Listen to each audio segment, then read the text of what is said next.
આગળ સમાચારમાં વાત કરીએ તો સુરતમાં વધુ એક વ્યક્તિનું હાર્ટ એટેકથી મોત નીપજ્યું છે તો હૃદયરોગના હુમલાથી એક વ્યક્તિનું મોત થયું છે સુરતમાં વધુ એક વ્યક્તિ હાર્ટ એટેકથી મોતને ભેટ્યો છે તો રામ બુજારક નામના વ્યક્તિનું હાર્ટ એટેકથી મોતના સમાચાર પ્રાપ્ત થયા રહ્યા છે સુરતથી ઘરેથી નોકરી જવા નીકળ્યા હતા અને તે સમયે છાતીમાં અચાનકથી દુખાવો થયો હતો ચાલતા ચાલતા તેઓ ઢળી પડ્યા હતા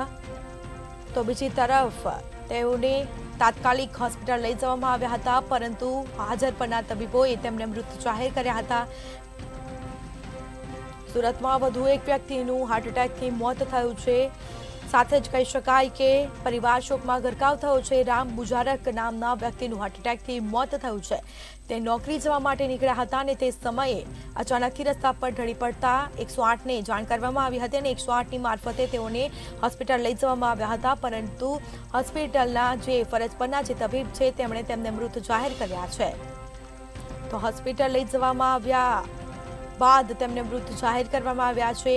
સુરતમાં વધુ એક વ્યક્તિનું હાર્ટ એટેકથી મોત થયું છે તો રાજ્યમાં દિવસે ને દિવસે હાર્ટ એટેકના મોતમાં એક ચિંતાજનક વધારો જોવા મળતો હોય છે તો બીજી તરફ રામ બુજારક નામના વ્યક્તિનું સુરતમાં હાર્ટ એટેકથી મોત નીપજ્યું છે।